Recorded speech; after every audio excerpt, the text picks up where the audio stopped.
Avui aquesta setmana començarem jugant, val? Perquè no sé si us en recordeu la setmana passada que vam fer l'època prehistòria i edat antiga, és una època molt llarga, val?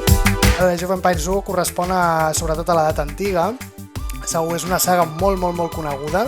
Farem l'edat antiga amb civilitzacions antigues com la Sumèria, la romana, la hitita. És un joc en el qual molts jugadors, professionals i no professionals, han reconegut que han après història. 6.500 abans de Cris, Ja anem abans del 8.000, ara els 6.500. Mira, i fixeu-vos en això.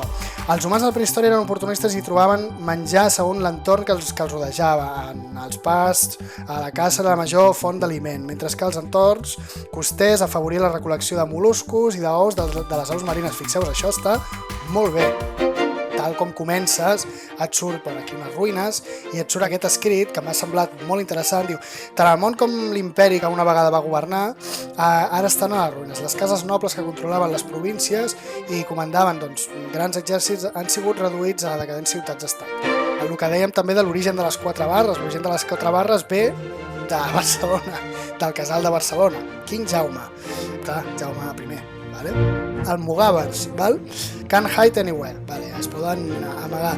Combat bonus in woods, tenen bonus en els boscos, tenen molta estamina, tenen una moral excel·lent, per tant ja t'estan dient que és una infanteria bastant bona. El castell amb el senyor feudal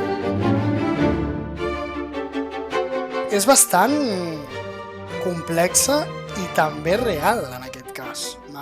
Fixeu-vos com era l'imperi germànic, tot d'estats. Bueno, guapos, una abraçada i ens veiem d'aquí 2 setmanes.